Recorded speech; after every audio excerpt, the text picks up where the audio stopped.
Good evening, everyone. Thank you for attending. I call this meeting to order at 5:30.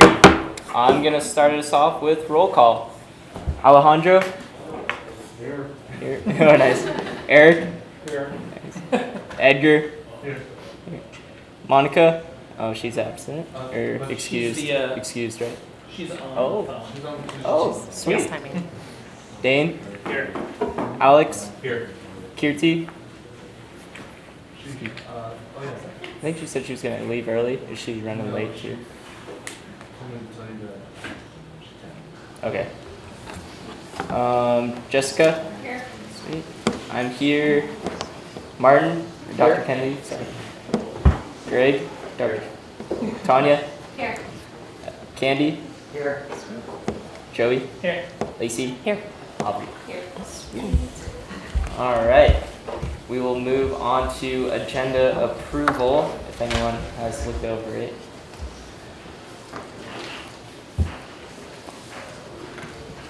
Eric? There's a move. Dane seconds. All those in favor? All those opposed? Abstain? All right, the motion passes. Now if we could look at the minutes from last week, October 16th. I'll entertain a motion to approve them once everyone's looked over them. Sweet. Alex moves. Eric seconds. All those in favor? Opposed? Abstain? One abstention. And the motion passes. All right. We'll go into officer or advisor reports. I do not have any reports. I have just two quick ones. One is, as we talked about before, the S&A policy the committee last year put forward was going to be going to UPAC. However, that was canceled for fall quarter. So again, we're still using the one that we trained on. However, that should be on the docket to go for the winter quarter UPAC meeting. And so once that is officially approved, I'll send it out to you all with the updates. But again, we went over to the training. You saw the brief pieces that would be updated. And then the other one, do you want to share the other update for the report? Josh Hibbard, who is the Vice President of Enrollment Management, will be taking my place on this committee starting next Wednesday. Okay. So thank you, Candy, for sitting through training with us. Yeah. I just love the training. And then not really a report, but I know we have a couple numbers of groups we're going to present that are different than what's on here that I think got sent. But that's all I got. All right. Last reports. At this time, I'm opening it up to public comment. Any public comment? No? Awesome. So now we'll move into old business, which there is none. So going on into new business, which is supplemental funding requests, we will go into presentation 2001 ACP/CMA, the annual Fall National College Media Convention. Right. And so, team, you guys have 10 minutes to present, and then we follow by 10 minutes of questioning. And there is a clicker right on the top of that.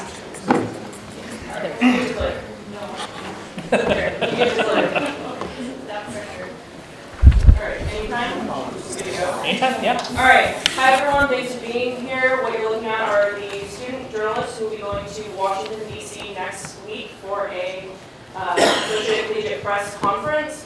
We're going to go ahead and introduce ourselves. So I'm Ryan Weiss. I am the online editor for The Observer and a reporter for Central News Watch. I'm Madeline Wilson. I'm editor-in-chief of Pulse Magazine. My name is Zon Schultz. I'm director of photography for Pulse Magazine. I'm Nick Jane, I'm the sports editor of The Observer. I'm Krista Koch. I'm art director for Pulse Magazine.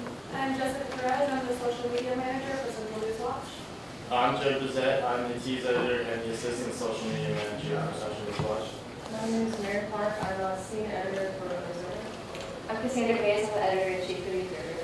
I'm Nick Tucker, I'm news editor for The Observer. I'm Austin Lane, news director for Central News Watch. Cassius Morano, sports director for Central News Watch. Okay, so first of all, The Observer, we're a CWU student-led student newspaper. We put together a paper every single week and we publish every Thursday. And we distribute 1,500 copies both on and off campus, just all throughout the community. So Pulse Magazine is CWU's student-led lifestyle magazine. We publish twice a quarter, 1,000 copies on and off campus, and we also publish online at CWPulseMagazine.com.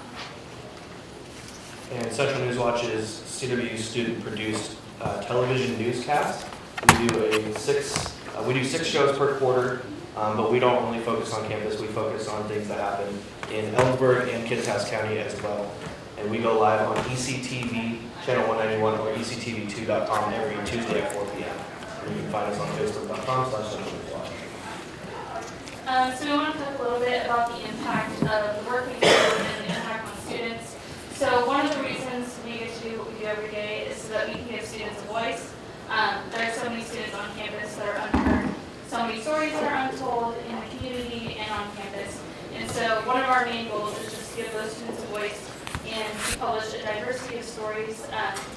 We aim to create hard-hitting, factual stories that are also entertaining and provide the whole student body with information on events, on topics that might be of interest to them, topics that they know about, or any information that they may want to learn. So our goal is that any week of the year, students can pick up The Observer, watch Central News Watch, pick up a Pulse, and they can learn something new, or they can find a story that they relate to. It's also important that we are across multiple formats. So some people will pick up the newspaper, some people prefer to watch on TV. That's different for community members and on campus. People take in their news in different ways and different mediums.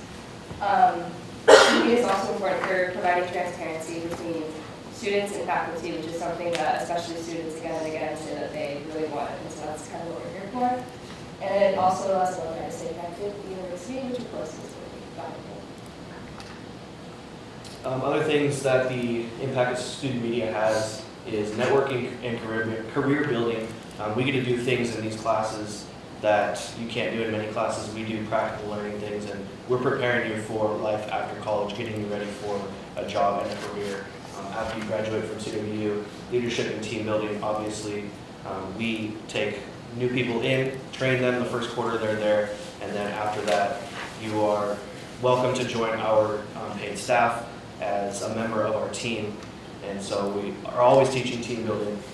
Like I said, practical application of learned concepts. I've learned so many things in Newswatch and Observer, and of course for Pulse as well, that you're going to apply after you graduate. And then beyond the classroom, we have students that have come from Central Newswatch, the Observer, and Pulse that are now alumni and come back and tell us that everything that they learned in our classes, they are applying to their jobs and careers, and it's just very valuable to them. So we're the next generation of that. So some of the opportunities that we have to learn at the conferences are educational opportunities. So we're constantly going to workshops, trainings, seminars led by real life journalists and advisors from other student media outlets across the country. At the last conference, I went to a seminar by the advisor for Penn's newspaper. So we get a lot of training from professionals who've been in the field for 20 or 30 years. And we also get the opportunity to get our work critiqued, so we can bring some of our recent publications and get feedback on what to improve, feedback on how we can better reach the students at CWU, and just how we can make more impact. So when we go to conferences, we can take back what we learned and we can immediately apply it to our publications, whether that's design, whether it's news content. And the thing about journalism is that it's always changing. Especially like right now, we're trying to adapt to the digital age, and then there's like all that fake news rhetoric, and so it's just really cool to be able to go to the conference and talk with like real world professionals about their experiences and stuff like that. It's also really valuable to be able to network with other universities and other student media outlets and just like sort of see what they're doing and like bounce ideas off each other. Some more opportunities and benefits. The team building and brainstorming what to implement in publications, that's a big one. When we go to these things, we see things that maybe we might not have thought of before, and we apply it to our publications like Cassie said. And that's a big thing because it improves not only us as students, but the publications as well. sharing ideas with other schools. That's just building off of what she said as well. When we go to these things, we just get ideas from everyone. We give our ideas as well, so we're providing something for everyone else there as well. And then learning leadership skills and how to manage staff, that's a big one as well, and that applies to real world concepts all the time. So another big aspect of the conferences is the award ceremonies. This is an image published by Central today in recognition of Pulse's recent nominations for pacemakers. So pacemakers are some of the most prestigious college journalism awards. Pulse was nominated for Best Magazine, Best Online Site, and Best Climate Change Reporting. And at our recent conference in La Jolla, California, we won Best of Show for Best Feature Magazine for Fall 2018, Issue 2, Redefining Great.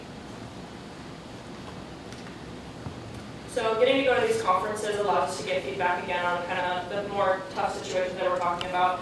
This picture right here, if you want to go ahead and click, won a 2019 SPJ Mark of Excellence Award for the big boy, not just original, but the whole SPJ. Jack Lambert took that home. And also at our last La Jolla conference, we took home 6th place in weekly newspapers and 7th place in websites. And we're competing against schools who have hundreds of people on their staffs when we have, 20 maybe. So we learn a lot of these from those big schools, and then clearly it shows that we're bringing back what we learn and applying it to our product. And the good old finalists. So not only did Jack take home that award, but we also took home some regional finalists as well. General news reporting, general column writing, sports column writing, in-depth reporting.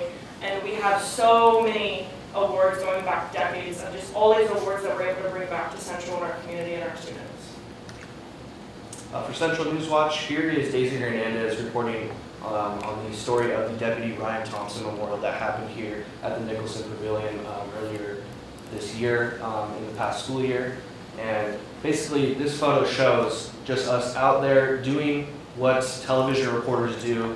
And this has so much backstory because Deputy Ryan Thompson, we all know that it was an unfortunate event, but people in this community need to see and feel those emotions as well. And television news really gets you there with that. So 2019 Best TV Special Events for Daisy Hernandez, Austin McKenzie, and Jessica Perez was the winner for that award. And then also for Central News Watch, the regional SPJ first place for sports reporting. That was a profile earlier this year. And then we have 3 Emmy Award nominations, 1 for a feature and 2 for sports reporting. Also for Central News Watch, this is our first year that we are wanting to go with student media, so we're trying to build off of how the Observer just said that they have decades of awards and achievements. We're trying to get that going as well at Central News Watch. So right now, we are the only video coverage of CWU's campus events and Wildcat sports. That's a big one because many people are looking to connect with the campus in that way regarding video. And then students turn to CWU for the night of the active shooter incidents here on campus. Our following increased by 10%, so it was kind of proof that students, community members, alumni, and basically even people around the country, when that event happened, were turning to Central News Watch for their sources of information.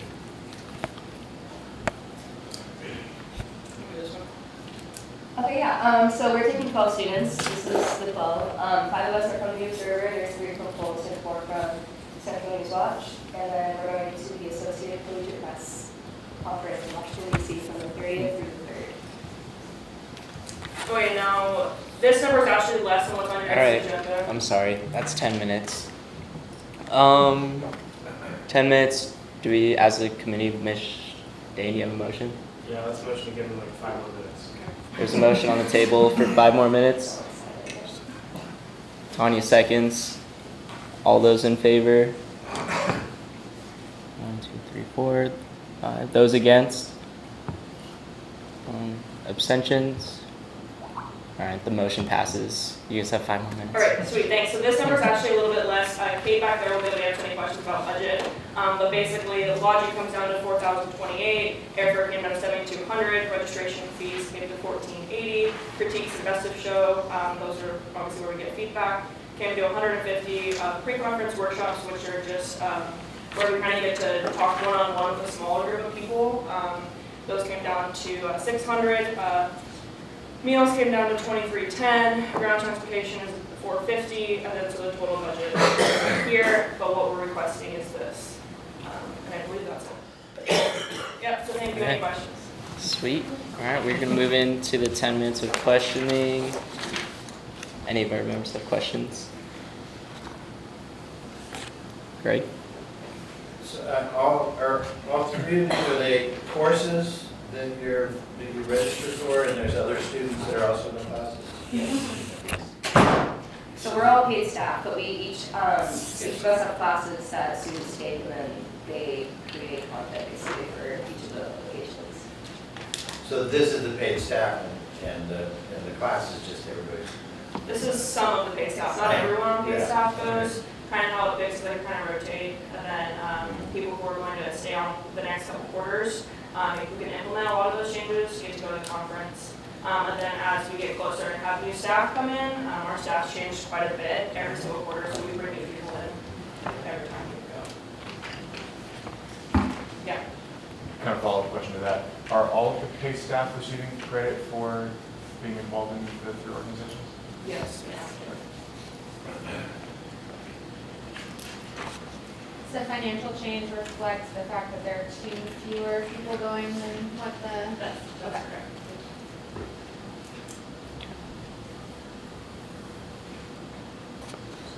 Kind of random question from one of the points that you raised earlier about viewership going up. I was wondering if you currently have the numbers for where viewership is, how many people tune in, viewership, readership. Yes, for Central News Watch, we're currently hovering around 2,300 followers on Facebook, and I think it's about 2,800 likes now as well, so you see our stuff if you like the page as well.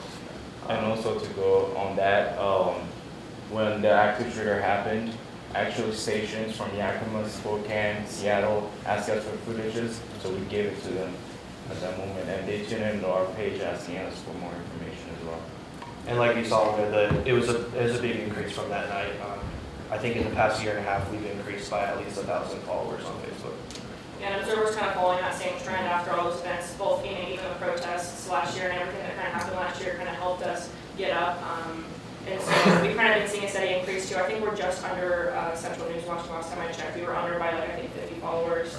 We're getting more interaction on Twitter and Instagram especially. But Facebook tends to be our alumni and our community members. And so we're scheduling posts and all that kind of stuff to cater them for that aspect to keep that connected with our campus even if they're not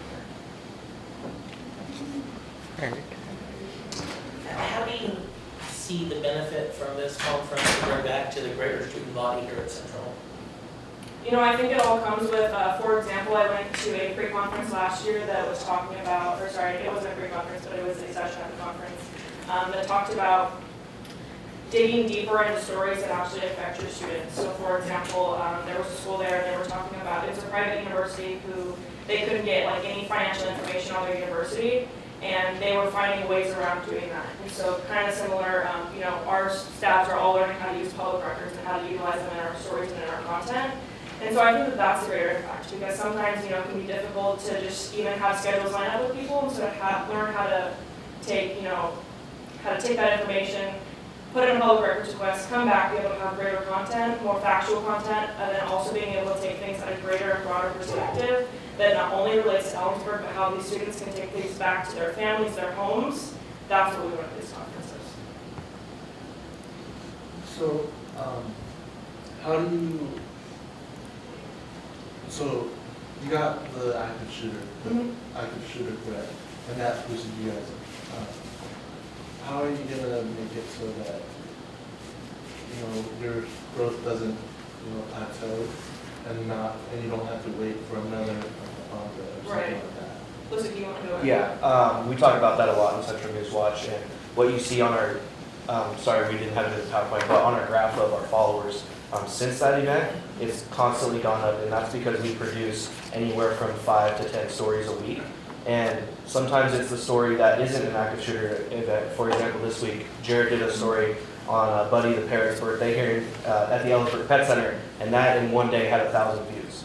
So, it's things, we go out and find the story and we present it to people in our community. And I think that we've gained a reputation from that night that we are a good source of news and information. And so they keep coming back to us. And we haven't seen a decline in the amount of followers or likes on our Facebook page since that night. We've only seen an increase. It might not be as impactful as one story like that one, but the amount of constant increase keeps us on the same track. It just might be over a little bit longer period of time. And just to jump off of that too, going through a situation like that, and actually we were able to take that incident to a conference. I know a couple other people were, but they brought back that information. So we learned how to take that instance and apply it to other stories. That obviously was a big deal. It was really in-depth, and it took all hands on deck for that. So that in itself taught us how to be a better team. And so now we're communicating better, we're learning through our experiences, and we're applying it to our product.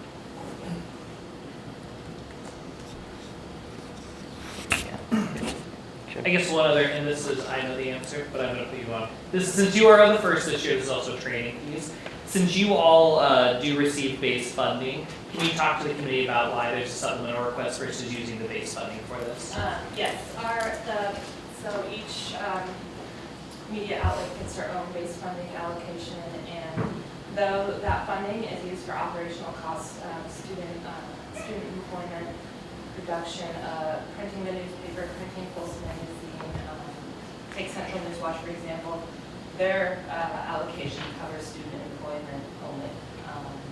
And so the reason they're here asking for supplemental funding is so that we can keep those operational costs to run and produce the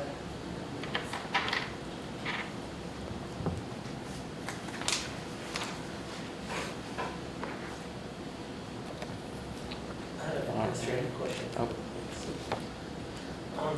Their event is next, sorry, on the 30th of June. Is it okay to wait till the next meeting, or is this something we should go Well, we've talked about this a little bit, but actually, regardless of when the vote happens, the next feedback meeting that's available is November 11th or 12th. So even if you vote tonight, feedback won't be able to release the funds until then. All right, any more questions from the committee? No? All right, thank you for the presentation. Yeah. We'll vote on this next week. Yes.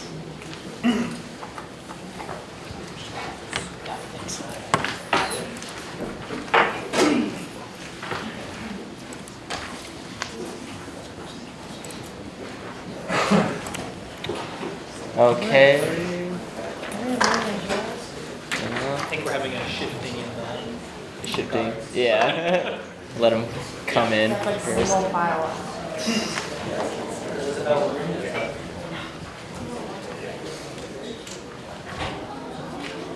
I mean, yeah.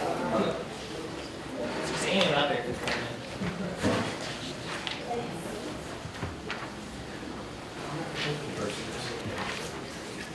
Awesome. Okay, so we are going to be moving into supplemental funding request 2002, Woman in Jazz Day, by CWU Jen.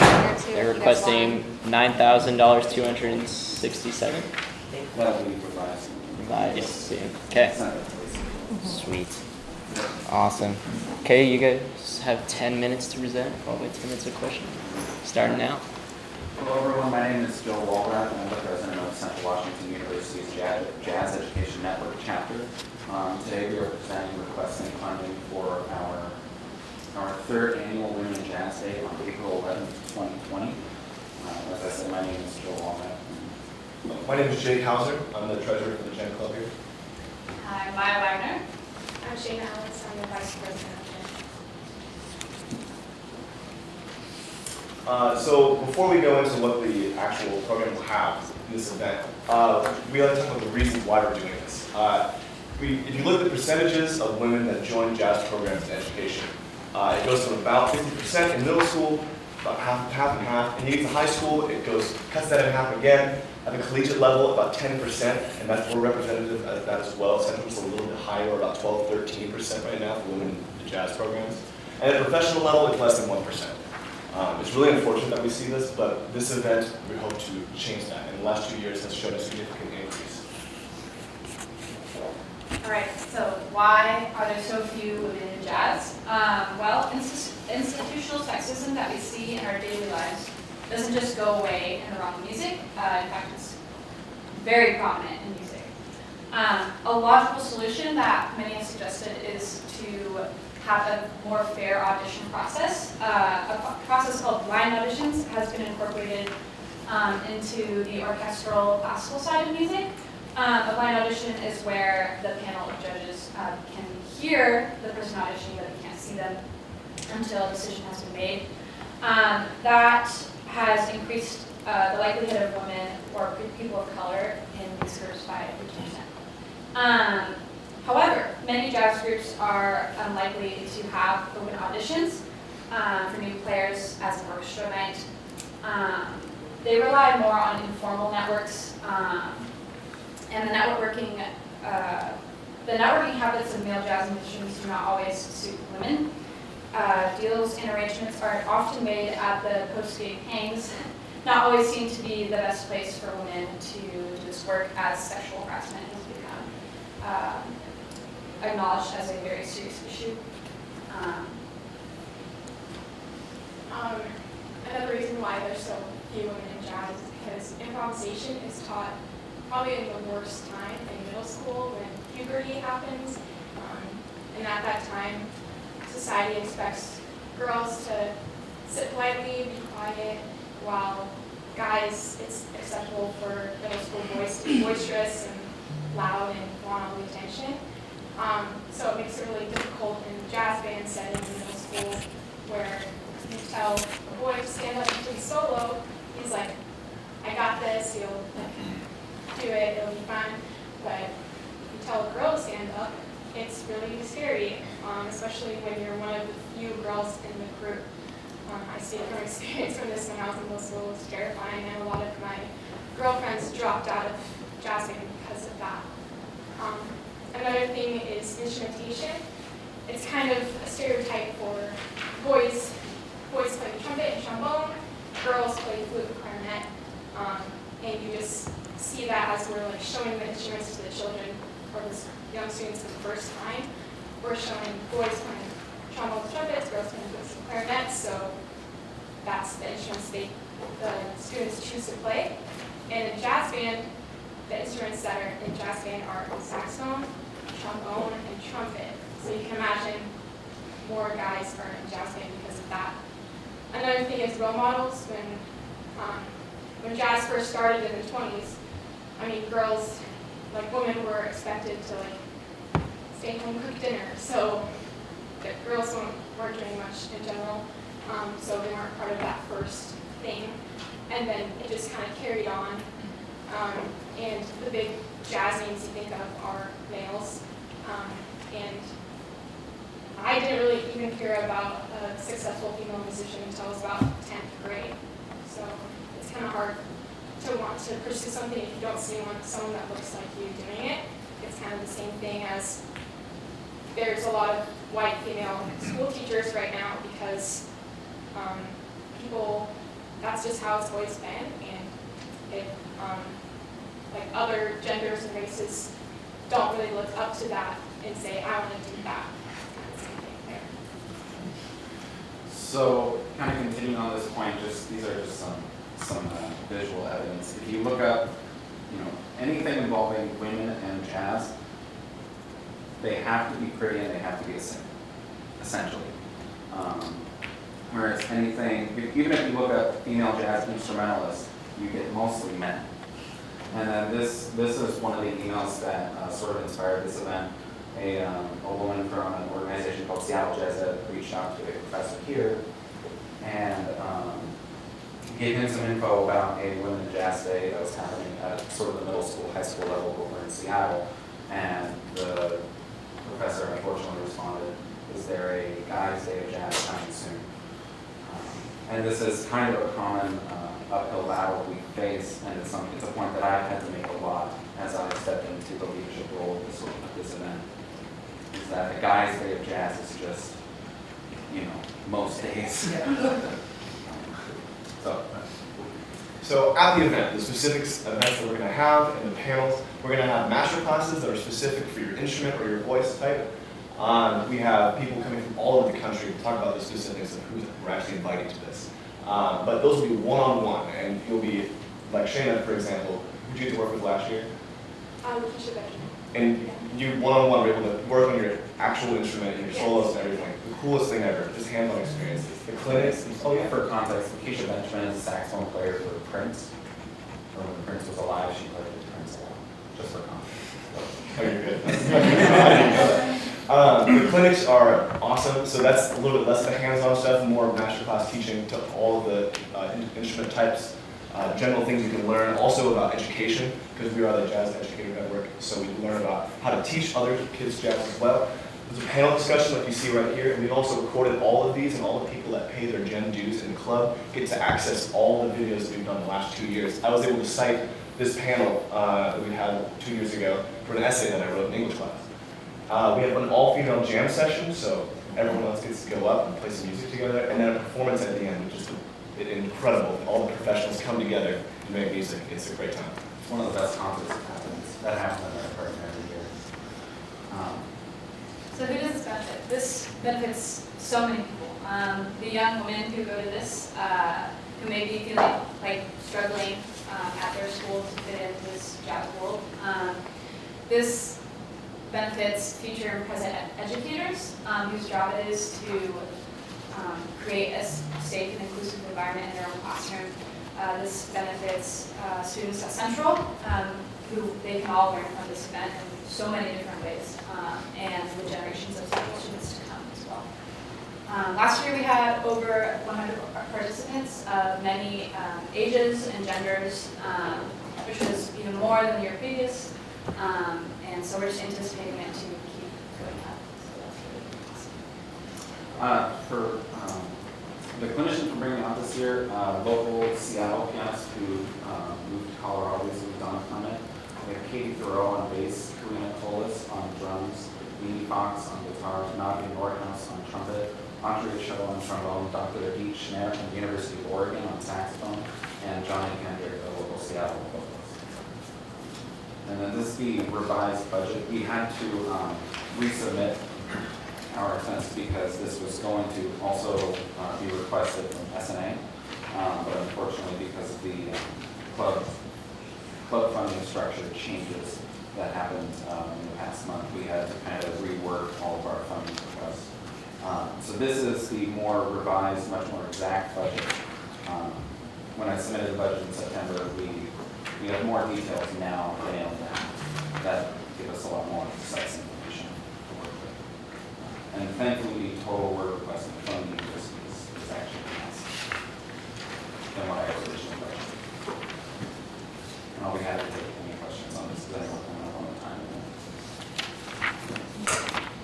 So it's important for us to have this so that we can continue to move the culture here at Central to encourage women to do jazz. We are the only collegiate women in jazz day in the Pacific Northwest. We were the first collegiate women in jazz day west of the Mississippi River when we started this 2 years ago. We get to set an example for other universities. UNT started one after us, and high school, Evans Woodways is going to start one in their high school. And just overall, jazz is so important because it's like desegregated in America. Like it. Oh, okay. Yeah. I'll keep on rant about that. But this is the conclusion slide? Yes. Sweet. All right, so we're going to move into the 10 minutes of questioning. Any committee members? Edgar? So you talked about benefits towards CWU students, current and future CWU students. How do you see it being a benefit when they have to pay to access those videos and all those files through the Jeff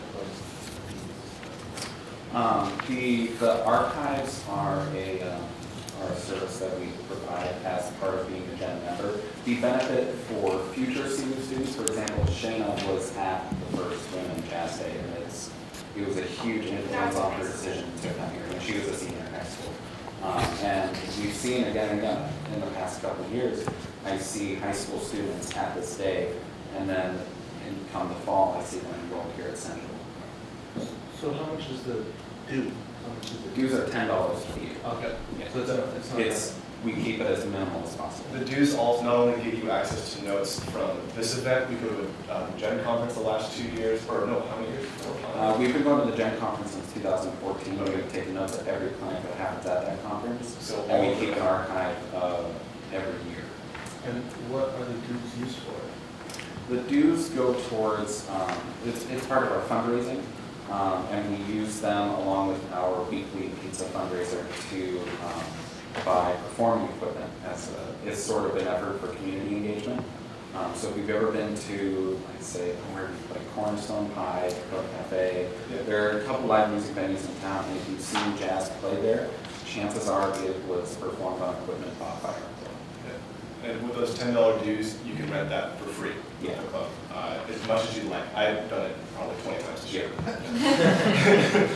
Not only in Ellensburg, but performing in Leavenworth and Wenatchee and Yakima also. So, sorry. So say if someone wants to do this, right? Mhm. Do they have to sign up, pay something to get into the conference? For Women in Jazz, they know. We do everything we can to make it free and open to everyone. The only thing we ask is we have an online registration that's actually up right now at Women in Jazz. It's CWU SNA.com. We have an online registration just so we have an idea of how many people to expect. So they can, Yeah, sorry. So they can show up and not pay the due, but not have access to. Yeah, this event is free and open to everyone regardless of whether you pay dues or not. The dues are just for using our equipment and accessing our archive of notes and resources, things like that. Great. Can you help me with the budget? I just, because the numbers changed or went by, but it looked like the total was 13.7. So you're asking us for 10. For $10,250, and we were requesting $3,500 through Equity Services Council. It was originally going to be bad math on my feet, but we were going to request $1,500 of this from Student Academic Center. But that would have taken up 75% of our budget, about cent budget for the year. So we had to move things around. Oh, go ahead. This is just off the budget thing. Are you guys using your club funds and the stuff you fundraised for any of this that you just talked about? Well, because we can't use, from what I understand, we can't use any requested funds from the university to pay for things like equipment. We try and protect our club account as much as possible to buy that equipment so we can go provide free live music for Ellensburg. Like the keyboard we bought a couple years ago has been performed on, I think, close to 100 times now. We paid $2,500 for that. And for context, the average amount in our club account is about $2,000. So when we buy a piece of equipment, it wipes us out for a little bit. Tanya? I'm sorry if you said this before, but do you have a record of or an idea of about how many current Central students went last year? They were current students then? I have a registration list from last year. I have to go through and see how many were actually Central students. I can say the majority of the people who attended last year were Central students, and we had about 160 attendees overall. 60 total. 160 total. Alex? Would you mind providing that breakdown for us over, is that something we can do before the next meeting? Yeah, absolutely. Thank you. Yeah. Yeah, so I was just thinking about that you came as a high school senior. Yeah, I did. So it's open to middle schoolers? Yeah. Is it open to anybody? We've had everyone from middle school students to retired teachers come to this event. And what we do is at the last convocation of the year, we print out the last convocation of fall quarter, the one coming up in December. We print out a bunch of posters and distribute them to everyone in the music department who wants one. And when they go home for Christmas to their hometowns, they give them to their high school and middle school band directors. Because that, as far as getting the numbers, that'd be interesting to see, how many are in the, schools, K-12 or whatever, and even if you have a breakdown of their grade levels. I'm only just kind of like, how much of this is recruitment? And, shouldn't the department be pitching in on this? Anyway, That's sorry. a Thinking out discussion loud here. That's a discussion I'd be happy to. Yeah, Alex? And then just kind of going off the department involvement, do any of the jazz students or music students get credit for attending things like this? Like class credit? Yeah. No. Actually, no. This is. I think part of being a music student, you're required to attend a certain number of performances every quarter, and I believe the Women in Jazz Day concert and performance part of the festival, you do get you have to scan your student ID card, and so I believe students get a scan for the performance. Kind of off what Alex said there, but so you said like current public teachers will come to this. Mhm. Is it an option for professional development at all? Yes, it was last year, and I'm going to be hoping to repeat that again this year, but they do get WMEA clock hours. And it's a free event for Yeah. them as well, so Yeah. you should be all over that. Yeah, I hope so. Any more questions from the committee? No? Awesome. Thank you. Voting on it next week.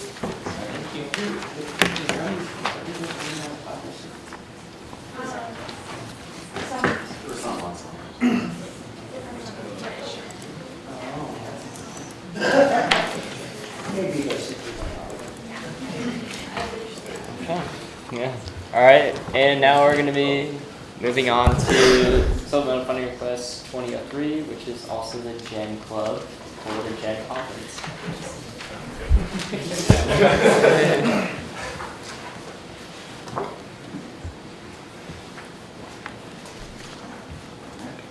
Hello, my name is Joe Walmart. Washington University Jazz Education Network chapter. Oh, sorry. Hi. My name is Brad Ewan. I'm just a member of the Gen Club. Jake Hauser, I'm the treasurer. My name's Gavin Treglon, I'm also a member of the Gen Club. I'm Shana Ellis, I'm the vice president. I'm Brian Ferris, and I'm also a member.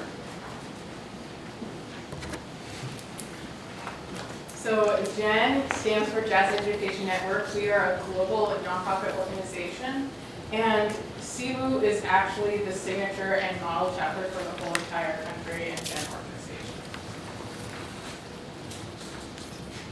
So what we're doing is we are going to the international now, Gen Conference in New Orleans, Louisiana, from January 7th to January 10th. And it is 3 full days, and I do mean full days. There are events scheduled from 8 a.m. to 1:30 in the morning, including presentations and performances, including jazz and early childhood education, performances by world-renowned bassist Victor Luton, Women in Jazz Summit, as well as the Gen Chapter Formation, which is a presentation that I will be giving at the conference on how to replicate what we have done here at Central at colleges across the country. The benefits of this event are honestly insane to think about how much we get from this. These are a couple examples of things that we do in jazz that we get to learn about. Improvisation, pedagogy, learning how to teach jazz to your students. Rehearsal technique, composing and arranging, performing, and knowing about the industry itself. I went to a couple clinics last year that completely varied. One was about how to use your students' cell phones to make a good group recording, so you can, learn from it and teach each other how to do stuff. There was one about vocal jazz arranging, one about just how to teach your middle schooler how to keep the right hand in time on that right cymbal. Amazing benefits, and it helps our own personal growth and ability to help others, and we can bring all that information back to the club that we have here. Part of how that actually benefits Gen is that we all get to split up members that go to the clinic. We all split up our attendance in the meetings. So we get a wide variety of notes to send to the archive. And this is also a great networking opportunity. I know that a couple years ago, our former president went to this Gen conference and met world-renowned bass player John Clayton, and then was able to actually, through that conference, organize with him, get his cell phone number, and became Central here at 3 clinics. And so it's truly it's something that happens every year, but it's a once-in-a-lifetime kind of opportunity to really get to know the players in jazz and some of the names, and bring that back here and kind of get that notoriety for Central. One thing worth noting that we got the idea for Women in Jazz Day from Gen Conference, from our conversations after the questions. To select who gets to go to the conference, we have a meeting where the Gen officers are there, and anyone who's in the Gen Club can give a speech on why they should go. And we choose people who we think would get the most out of it, so that they're able to bring back to the rest of the club and to Central what they learned. So we do it based on what instrument they play. So we have a variety of instruments. If we didn't have a drummer and there was a clinic on drumming, we probably wouldn't get as much out of it as if we had a drummer. How much jazz experience they have, how involved they are with CWU, how well they can take notes, and seniority. So we choose 12 people from the people who gave a little speech. And then Professor Chris Rouillet, he's the professor of jazz here, he narrows that down to 8. So similar situation when we did SA budget, because we have to resubmit and revise in light of the funding structure changes. This will be slightly different from what you'll see on the paper. I believe comes to overall the total is less. It's just because we were also requesting through SAS to get to add that to this total. So we have $375 per person for airfare, coming to $3,000. And membership is actually, it's on the paper form, it was listed as $45 a person, but actually if the Gen Club, as a club, if we pay for a chapter registration, then everyone who registers as a member for the conference gets half off. So, and that does usually, that chapter membership does come out of our club account.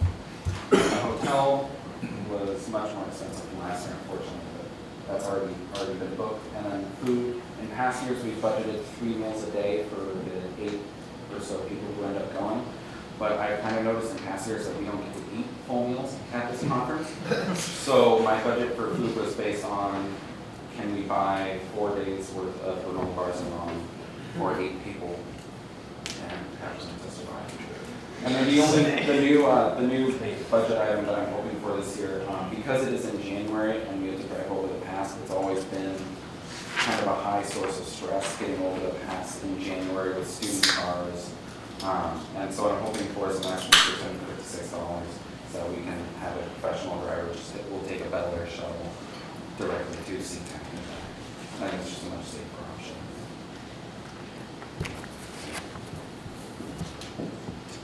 So attending the conference, I'm hoping that by sending 8 people and just kind of supercharging them at this conference, they can bring all that information back and spread it to the other students. And many of the big name clinicians we've been able to bring out are because of connections we've made at this conference. We'll yield the rest of it. Sweet. All right, we'll move into 10 minutes of questions. Do you have anything? Tanya? How many of the 8 are presenting? 1? We have 5 of us presenting.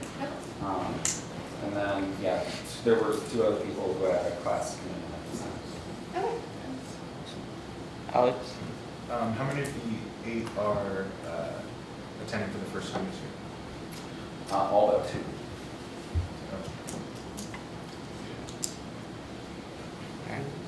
Eric? What type of sort of contribution are you each making to this trip? Let's see. Can I say something? Yeah. Well, all of us being different instrumentalists, we're all going to go to different clinics that might pertain more to us as individuals. So I would go to, I'm a rhythm section player, I play guitar, so I would go. Are you asking about financial contribution? Financial contribution. Financial contribution, yes. For example, with airfare, I did my best to budget. I mean, and with any sort of travel, there's little expenses that come up. I'm hoping this will cover the ticket, and if we decide to take instruments, because there are performances that students could take a part of, I'm hoping that will cover airfare and part of the check baggage. And then we are paying for anything, any little things that come up will be covered out of the club account, as well as the chapter recognition fees. Joey? On the budget you proposed and stuff, there was $100 for transportation, which was not on there. You had shuttle as a separate one. Yes, so. I decided to remove that. So that will actually be another, personal contributions. Things like Ubers to and from the airport or around town, if we have to get around town, that will be something we cover. The main transportation cost is going to be the shuttle. The hotel itself is actually pretty close to the venue. The hotel actually is the venue. Supposed to get? That helps us save money on transportation. And to clarify, I know with the change with SAS, is the $6,550 fully from S&A to request that? What you have up there? We are also going to be requesting $500 from career services. Okay. Great. When you talked a little bit about the selection process, and so the officers of the club come up with 12. Yes. And then Chris is coming up with 8. Okay. Exactly. So we hold an open meeting where any student can come and present their short 1-minute pitch on why they should be selected to go to the conference.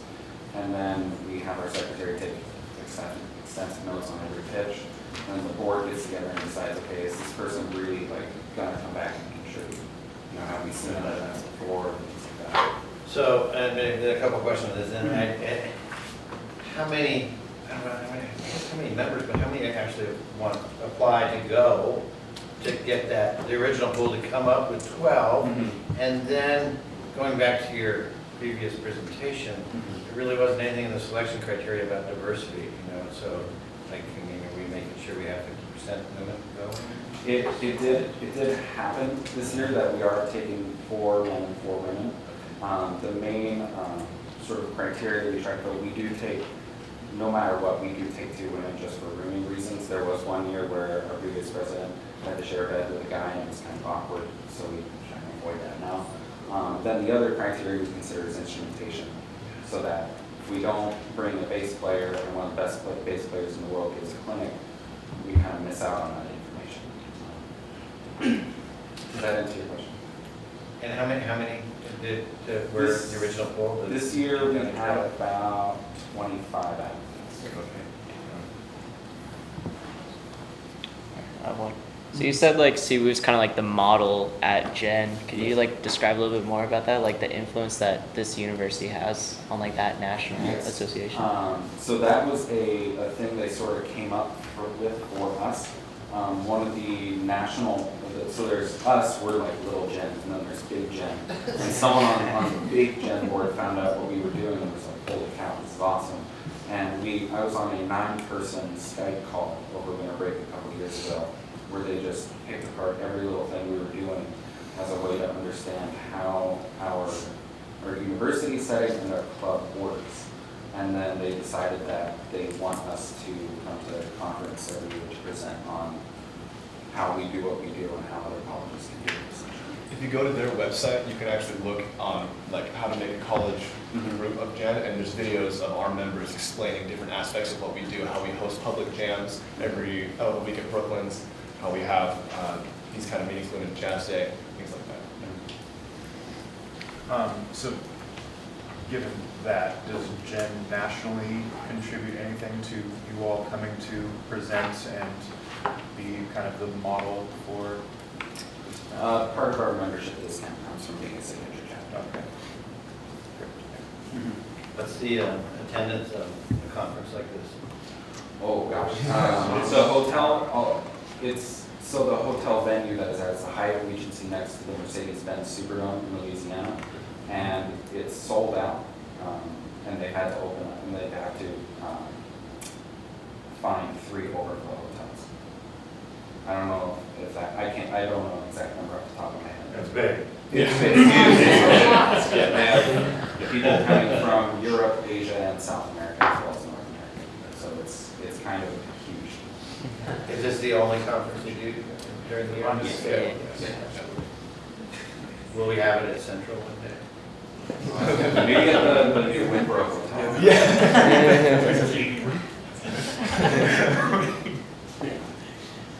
Awesome. Thank you so much. Going on soon.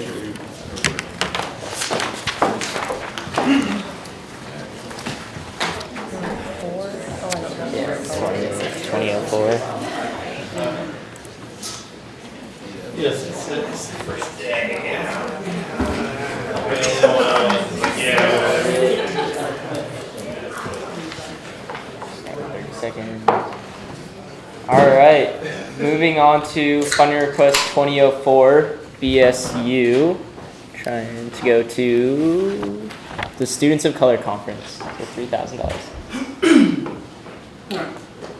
Good evening, everybody. My name is Nathaniel McMillian. I'm the president of the Black Student Union here on campus. As far as going to the Oregon Student of Color Conference, I'll start a little bit back as far as when this plan originated. We came off a really strong year last year without the issue. We won ESC Organization of the Year, and we were really proud of that, so we knew we had a lot of momentum going into this year.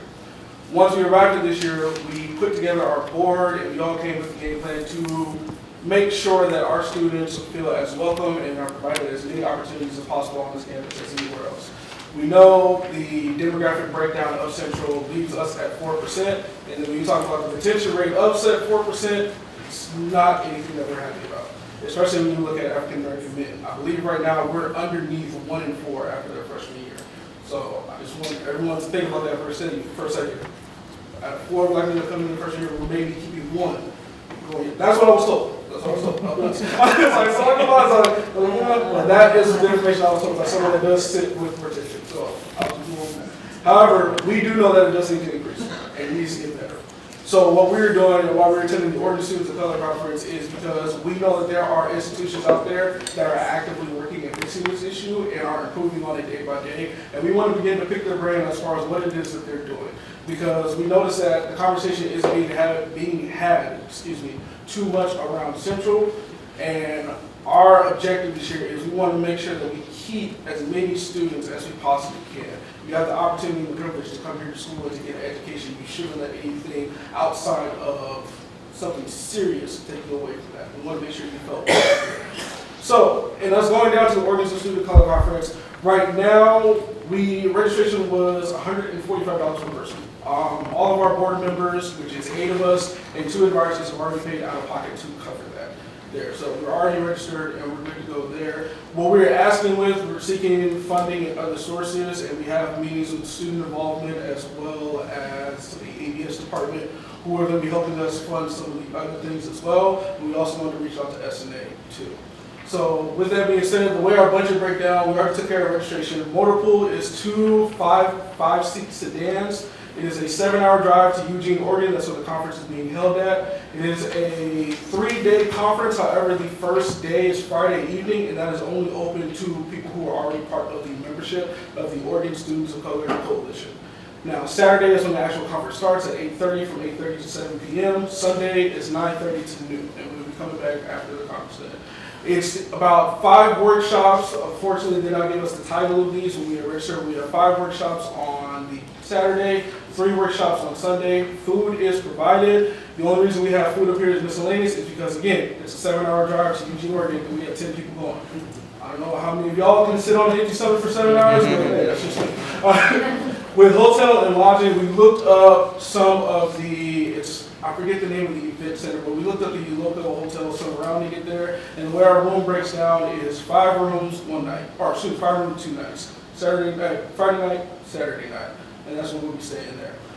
It's breaking down to our advisors are staying in 1 room, the 2 male members of the board are staying in 1 room, and then the rest of our board are staying in various rooms as well, because the rest are there. With that being said, what we're hoping to take away from this, again, like I alluded to earlier, is we're hoping to pick people's brains as to what is engaging your students on campus and what is really working for that, and we want to bring that back here to Central. We noticed that at BSU, our numbers are continually growing week after week. We started around 25, including our board yesterday. We finished with including our board around 50 people in our meeting. So we constantly, 50, yes. So we're constantly improving week after week, but we know that we can continue to get better, and we feel that a lot of our answers are going to be answered here. Another benefit for us going down to the Oregon Student of Color Conference is nationals. There is a national BSU coalition there, and we would love to get involved in that. However, there are some steps that we have to go through to get there, and one of the steps, it's not a mandatory one of the steps involves networking, talking with the right people, getting those resources, and figuring out who can we go to, who can we connect with, and how do we put ourselves in that position. So it really is just networking, nationals, and again, we're bringing this information back to Central because we want to make sure as many students as we can possibly keep here, we want them to stay here. I personally enjoy here at Central. I don't care what other people on the outside say. I like it here. So I do feel that people can call Central home, they can call Ellsworth home, but I want to make sure we have the right materials to actually enforce that to our students there. With that being said, again, that is our budget breakdown. We've already come out of pocket for registration, so that's already covered, it should be reimbursed. But yeah, that's about it for my presentation. Any questions, I would love to answer them. Kind of two questions. Okay.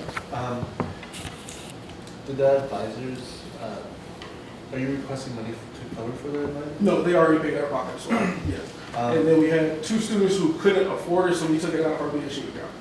So did you open it up? So it's just the board building, right? Correct. And the reason is because of the financial burden that I was going to have. We have a lot of first years in our organization, and no one on our board really felt comfortable going to those first years and be like, hey, there's a conference coming up. While it will be beneficial, it's $145 per person there. That's not how we want to start the year off.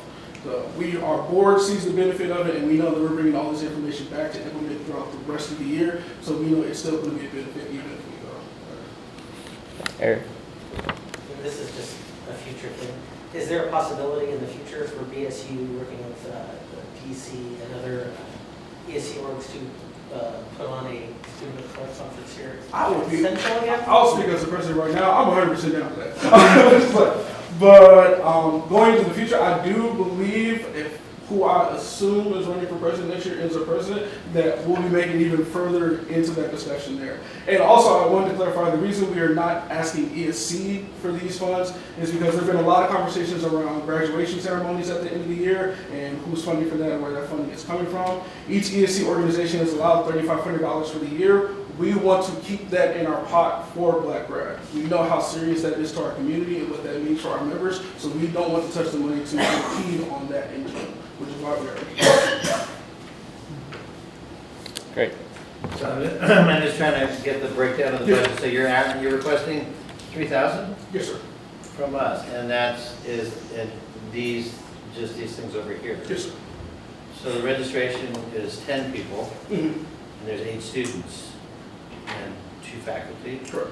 Okay, so would be part of that, right? The faculty thing, I think. How many hotel rooms? 5? Yes. For 2 nights? $800?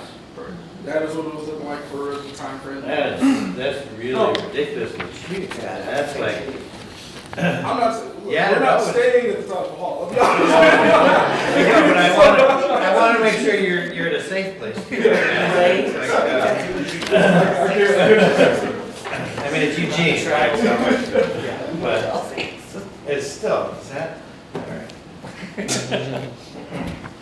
Dave? How do you share this information with all students of color? Oh, we actually already have a game plan in place. So when we come back, we'll be making a presentation at BSU. We'll be talking with the ESC advisors to make a presentation at ESC.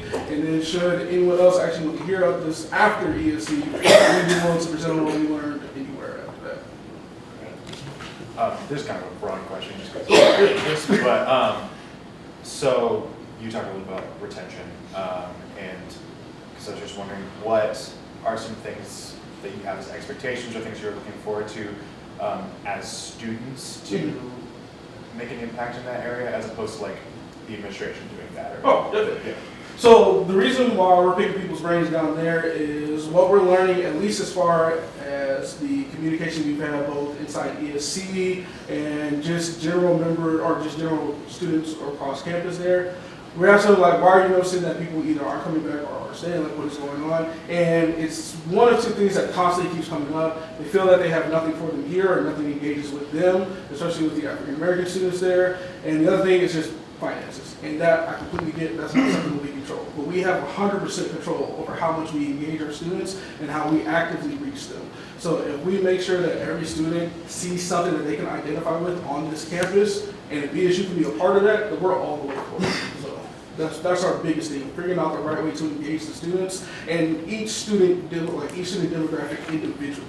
We know that Central is not a monolithic place, and the student body is not a monolithic body, so everyone has their own interests and their own things that they are gravitating towards. So we want to know how to reach each of those individuals. Because we're noticing even in our own BSU, we're surprised at how diverse we are. Just this past meeting, we were looking around and we were like, only really half of the people in that room were African American. But yet, everybody there was enjoying themselves and having a good time. So I was shocked. But we want to know how we can engage those students on a personal level with each of them. Sweet. Thanks, Nate. We're going Thank on you. next week. Appreciate it. Alright.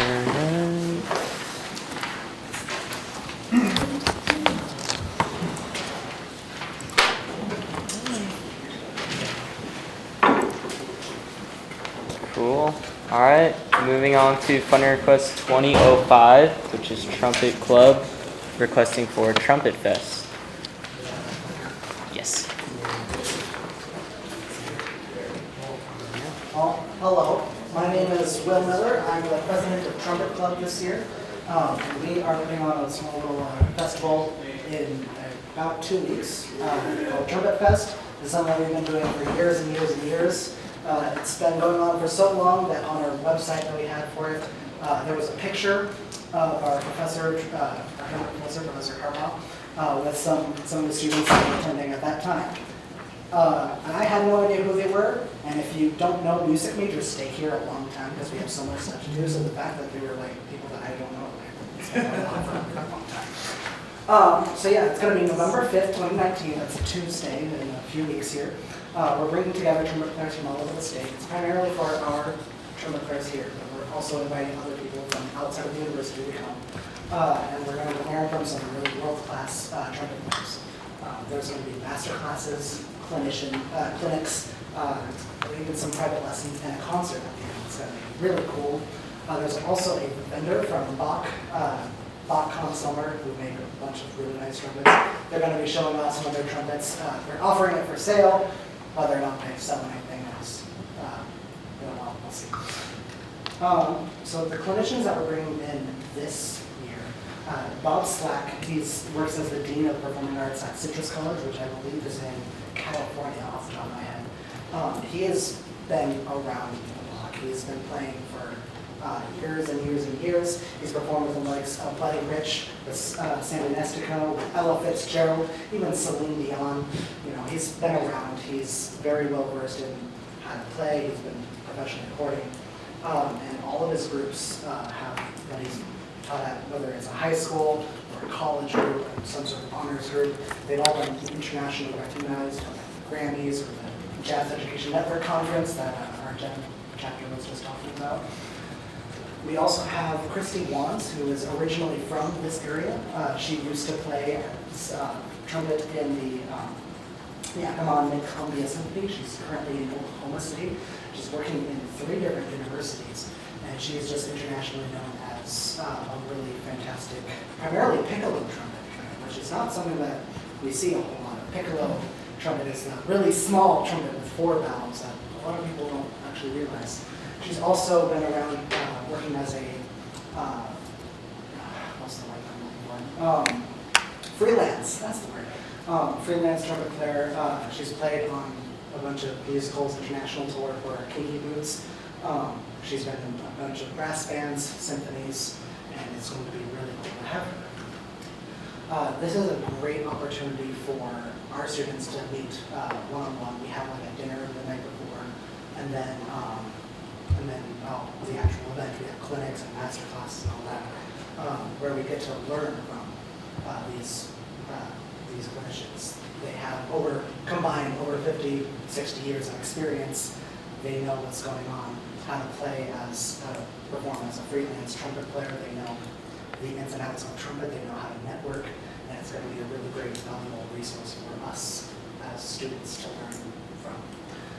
We're also inviting trumpet players of all skills, middle school, high school, and from other universities to come in as well.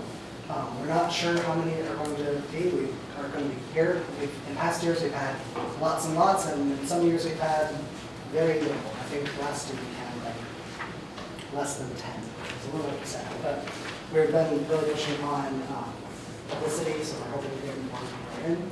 The final concert ends with a mass trumpet choir, so literally everyone who attends, we ask everyone to bring their own personal instruments, so they show up, and we do a mass trumpet choir.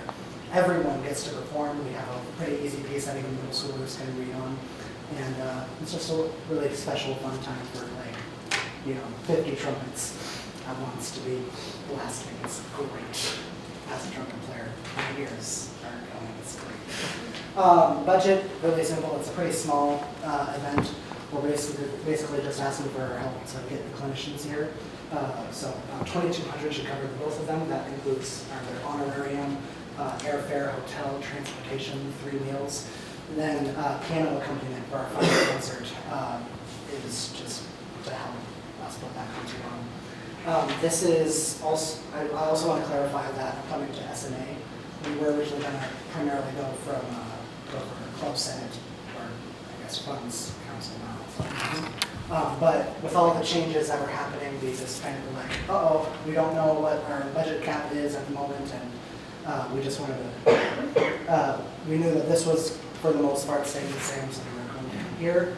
Additionally, we have another event coming on later in the year. We were asked to host a larger version of this, the Bill Adams Trumpet Festival, which is like an international version of this. This is more geared towards this area, and that one's going to be much bigger, and so we're trying to save as much funds as we can and as much funding opportunities as we can for that event later down in June. So that's why we're coming to S&A today. And like I said, it's a pretty small event, so that's all I got. Is there any questions? Edgar? So it says cost of attendance. Are you charging students? Yeah. So students, so people from outside of Central. So our trumpet club members who pay their dues, they're getting it for free. That's part of what they get out of their dues, which is only $15. We're charging $25 for outside people, so that includes teachers, students, freelance players who want to come and check us out. We also have a group discount rate, so like there's one school over in Yakima, they also have a bunch of their trumpets, so if there's like a group of like 15 or more, we take that rate down to $20. But yes, we can bring that down. Or we have charged $25 for outside people to attend. Yeah. Do you know traditionally how much revenue you have made, or have you charged outside people before?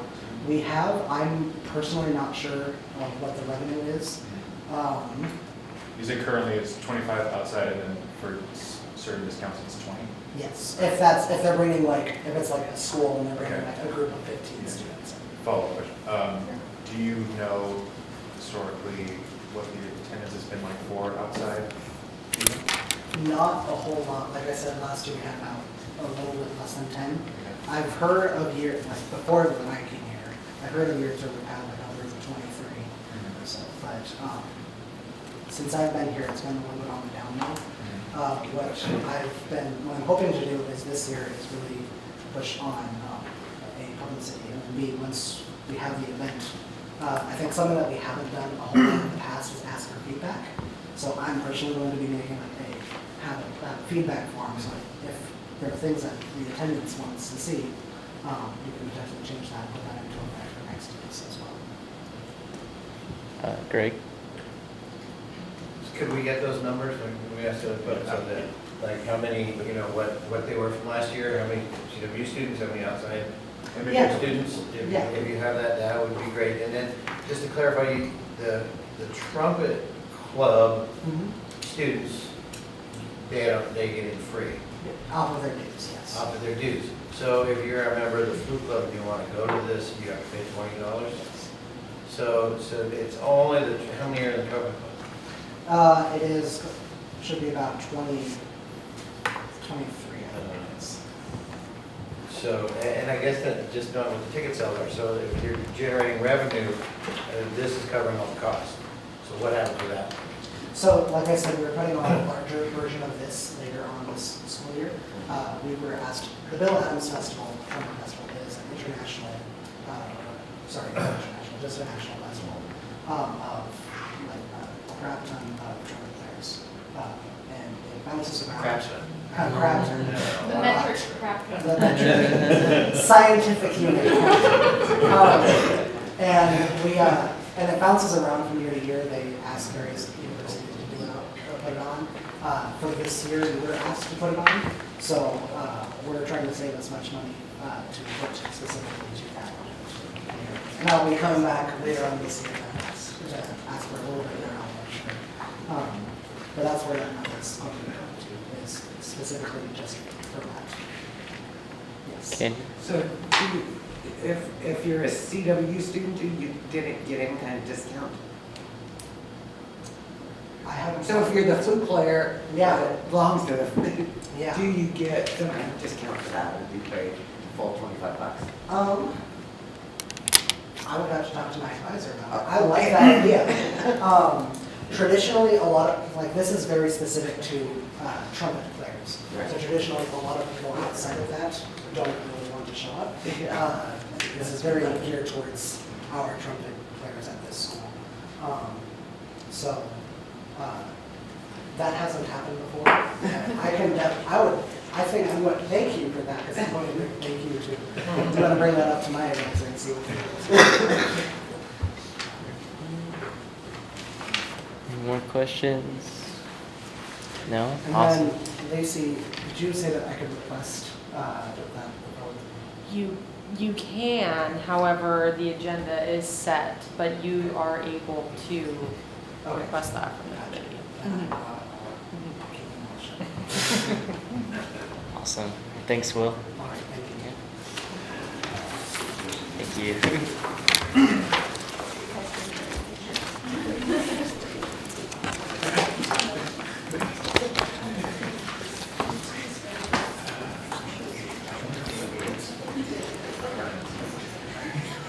Sweet deal. Alright, yeah, we have the clip right here. Okay, so moving on to funding request 2006 from the Family Science Club and Family Child Life Graduate Club. They're going to go to the National Council on Family Relations Annual Conference. I'm Melissa Jock. I'm the president of the Family Science Club this year. I'm Allie Robin. I'm a member of the Family Child Life Graduate Club. Okay, so our clubs are really active in service and fundraising. This year, we have participated in Community Connect Day by putting on a clothing drive, and so prior to the event is what we did. And then on the day of the event, we hand out clothes to families in need in the community. And our club also, so club members and others in the major, if necessary, are provided childcare for families who attend parenting groups through our Family Resource Center. And we are also, actually in this weekend and next week, are participating in Blue Central here in Surrey and Kittitas's Trump Retreat.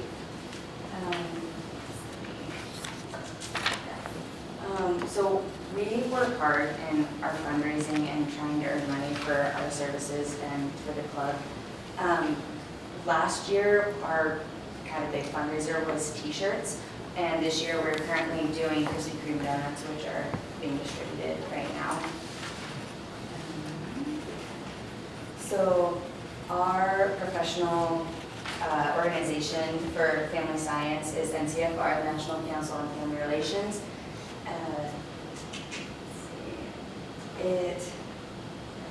They hold a national conference each year where national scholars come and present their findings and their research. So as far as members of NCFR, so our field is interdisciplinary. So we attract people from all different fields all around. Some included up here, social workers, health professionals, educators. And students in our program have the opportunity to seek out CFLE certifications, which is a Certified Family Life Educator. So through this event, we get to kind of network and connect with other CFLEs who are currently participating in the community. So this year, the conference is in Fort Worth, Texas from November 20th through 24th. We have some keynote speakers, both pictured up here. The first one is Stephanie Boots, and she is focusing on talking about alternative family forms and how those can be beneficial to the traditional nuclear family. And Valerie Mahomes, she is going to talk about science in child health and well-being and how we can improve helping children who are in the hospital. So, student benefits we get from this is a lot of people come to present their research here. So professionals that do research, they will have posters and present them. And we get to watch them and get exposure to what current findings there are in our field that may not be brought into our curriculum yet. And also we can learn presentation skills from watching them and how they present their research. And we get to just interact with them on a personal basis because everyone in our program has to do research that we start fall quarter and it goes into winter quarter. So we're all in the process of creating our own research projects. So this really helps us on that path. And we also learn best practices from the many workshops and talking with the researchers and speakers and all of that. And that helps us because we all have to have internships and get a certain amount of hours to graduate in our field, and so we can bring those into our real life work, working with children and families and implementing the newest practices that are out there. We also have teaching assistants. I'm one of those. So graduate students, there's 5 of us. We each get a class that we teach so we can bring it into our classroom and incorporate it into our curriculum for winter and spring quarter. Before, can you go back almost? Yeah, sorry. So the student-specific sessions, they have a bunch of different sessions where students can break out and look at specific research that they're more interested in. So this is another chance for networking, as I previously mentioned. We have 2 of our faculty attending with us, so they are going to be introducing us to their colleagues and people that they know. So going into networking, just meeting people in the field is the best way to kind of be introduced to different jobs and specializations in our field because it is so broad and there's so much you can do. We also get professional development because they do a speed mentoring workshop, which is kind of like a speed dating where we just kind of go talk with all of the professionals for a certain amount of time. Professionals that interest you, you get to pick their brains about what they do, their past experiences, how they do research, whatever piques your interest. And as far as personal growth goes, we get to develop, like I said, our own research projects, and we can put what we learn into our findings and into writing about our projects. And we also get to develop relationships and experiences through this. So other Central students will benefit because anyone that's in our program is in classes with us or in our clubs. So Family Science Club, they'll present at their club meetings what we learned. We'll talk about them in most of our classes. And I'll present for the graduate club about what we need. And then we also get university reputation. Our school brings the largest number of students every single year this far to NCFR, and everyone knows about Central Washington and how we have a very dedicated and inclusive group of students who are involved in this. So as far as the selection process, we definitely ask the graduate students and club officers first, because they're more involved and whatnot. Once we figure out all of that, we look at others who have been engaged with our clubs and activities that we've done, things like that. We had required meetings that people needed to attend, so if they couldn't make that and other sort of issues that might have come up, they were kind of removed from the list and whatnot, whether it be financials or something else. They needed to be committed to fundraising, so with our Krispy Kreme, everyone needed to sell at least a couple of boxes in order to receive some funding. So this is just kind of the breakdown of our total cost for everything, and then we'll get into what we ask for whom. So hotels is about $3,200, and we're doing 3 to 4 people per room, so we maximize the amount of people in the room so we get the least amount. And we're staying for 4 nights, so it's Wednesday night through Saturday night. Registration, we also registered early and paid out of pocket because it's a lot cheaper to do it for the early rate than if we had waited a day. It would have been like $700 more or something. So we paid for that out of pocket to make sure we got an early rate to try and reimburse students with fundings. We also already bought our plane tickets for the same reasons, and it's cheaper and hopefully getting the reimbursement from that. But every student that's going has put forth their own money to make it happen if the funding doesn't come our way. And then, so the breakdown of who we're asking for what, we're asking Club Council for 2,000, SAS for 1,000, and then these are confirmed. So from Career Services, we got 500. Our club account, well, the Family Science Club account, we're getting 300, and anticipating to get 200 total from our at least 200 from our Krispy Kreme donut sales. So that averages out to about 502 per student. Awesome. Moving on to questions. Board. Great. So you're asking us here, 7,036? Yes. Okay. Sorry, I didn't say that. Oh, there it is. Yeah. I'm sorry. And just, so all of these 14 students are out of pocket $500 and some dollars now, right? Correct. Already. So, I mean, that's difficult for some students. I know some students maybe don't have that. Is there a way to accommodate that, or did that cut out students that weren't able to do that? So since all the fundings and the amount you can request from certain places has all changed this year, it's kind of really put a setback on who can go. Because at this point, it was really people who were committed to going that could pay that out-of-pocket price in case there was no reimbursement. Because usually we have a pretty safe bet that our students will get reimbursed. So, and normally, I believe flights were paid in advance, so they didn't have to pay for that. But now we're having to pay for it out of pocket. So this year it's kind of a little bit more of a competition of like who gets to go, because it's based off if you can afford that out of pocket price or not. Yeah, so initially I think we had, it was like 20-ish people who were wanting to go, and then after all the funding stuff and everything, it just didn't really work out for them. So it excludes them. Yeah. Alex? Is this an event that your department is involved in planning and whatnot? Are they aware of? So this event, and technically anyone can apply to present at this conference, but with our timeline, it doesn't work out since we're conducting our research right now. You have to apply a year in advance. So even when we finish our research and know if it's worth talking about, it's too late to register for the next year. Right. But they put on regional conferences as well, which then our school is more involved in, and we get to present our research at those ones instead. And so we're kind of more involved in the regional conferences since this one is the national one. It's like above us pretty much. And the regional ones, does the department contribute at all to helping you guys plan that and pay for it? Yeah, so that one, it was here last year. Yeah, It was at Central last year. And the year before it was in Oregon, I believe. So, because we go to the Pacific Northwest one. And so we get that opportunity. We got to host it last year, so our department put forth that. And so it kind of jumps around from university to university, and we all kind of contribute in that way. Any more? Okay, I have one. So you guys have been attending this for a couple of years now.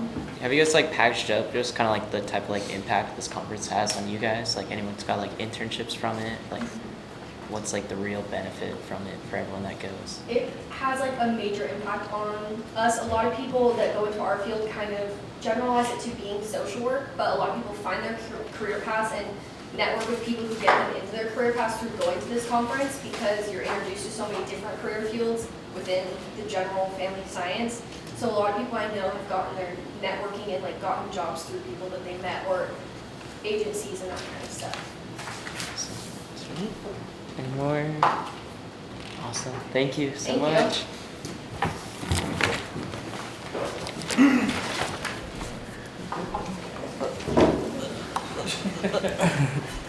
Yeah.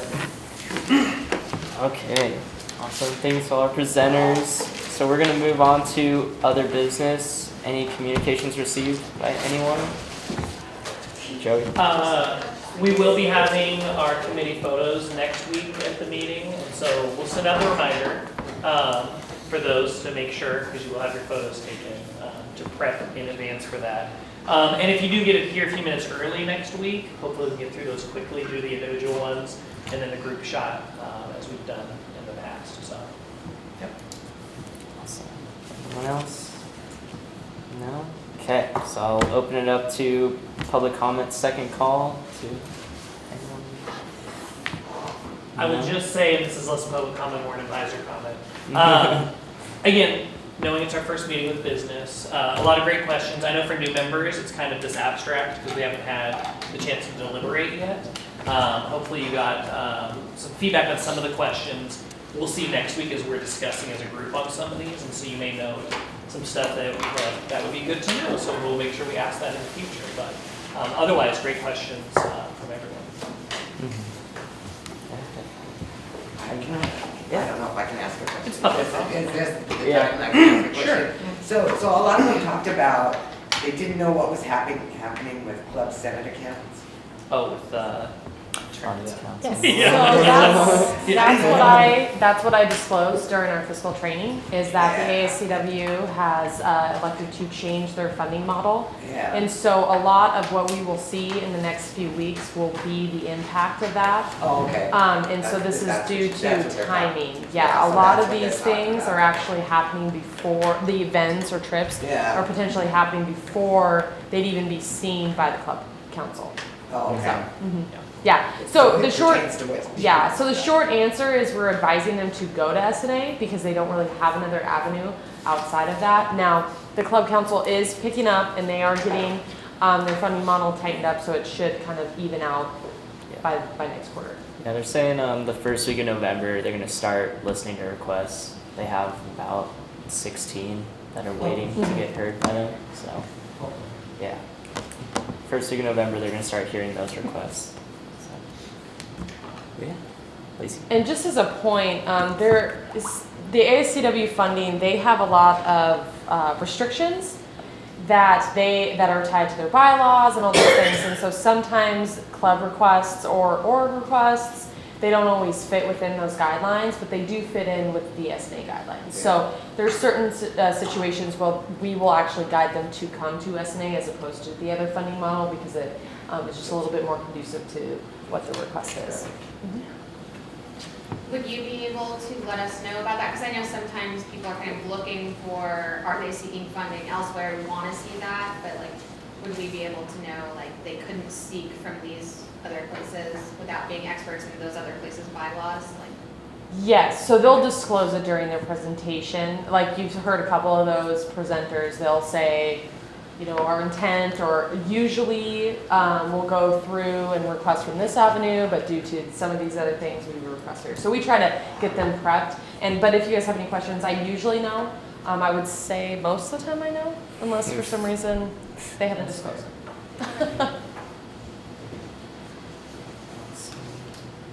Okay. Otherwise, grab whatever leftover food if there is any on your way out. So, one giant burritos. last year, we somewhat set a policy that we weren't gonna fund food.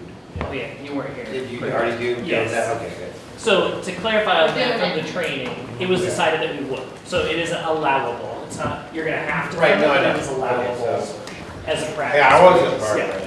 Yeah. And kind of with the conversation around not wanting or needing to judge different levels of hardship. Right. Trying to explicitly request that they disclose hardship, to just think about it more as do we support this trip or situation.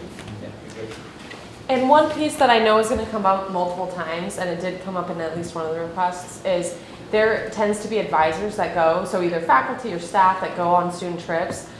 Just so you guys know, it is allowable for S&A dollars to help fund those trip leaders in some regards. It has been historically, I think, kind of taken off that, the S&A requests, but just so you guys know, it is allowable if they choose to do that. Who's they? The requesters, yeah. Okay. So they can put their They can ask advisors for on that. there Okay. if they would like But I to. didn't know, I thought it was denial that was all, so. Yes, and so Good to the know. way that I look at it is I really look at it as that trip leader. Those advisors are there to help facilitate either the travel and those types of things. I mean, if they came up and wanted to send one student and 7 advisors, I would think that we could have a conversation about that. Yeah. Everyone jet lags, right? Awesome. Any more public comment? Oh, Dan? How much is the S&A fee this year? A quarter?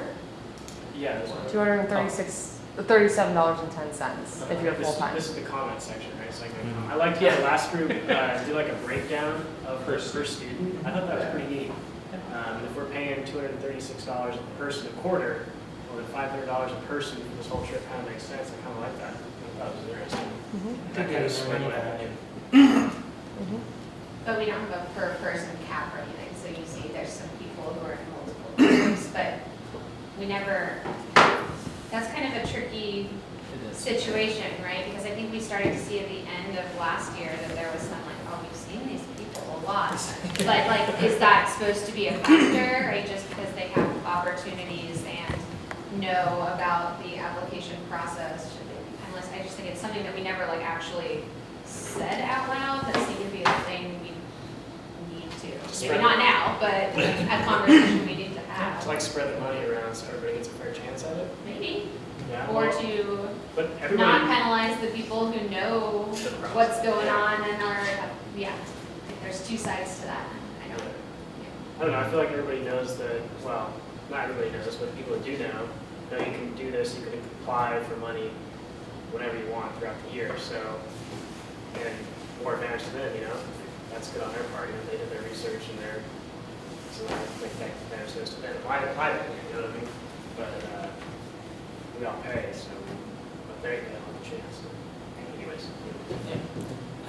Before Eric jumps into him on that, I think it's something that would come up if we saw the same person or same group repeatedly coming. Again, there's nothing that would not allow them to do that, but that may be a factor you all would consider on whether or not we would fund whatever the request is, if it's their 10th request that they brought forward or what that is. Eric? I just want to make a comment that I'm glad that there's a funds council and introducing the opportunity to, as I call it, double dip, with there just being a limitation to the clubs of $2,000 instead of being able to go to clubs, then go to the academic center for $1,500 and come here, and of course all the other places. And I think that increases fairness. Just going back to, the potential same requesters coming through. What I have seen also is we tend to have individuals be a part of multiple different clubs as well. So sometimes it feels like you see the same person, but it could be 3-4 different clubs that are coming through too. Right, you don't want to penalize all of their members because it's the same person who's presenting and is in charge of the application. Good points. Any more public comment? No. I entertain a motion to adjourn this meeting. Eric moves. Alex seconds. All those in favor? All those opposed? Abstain? Motion moves. I adjourn this meeting at 7:08.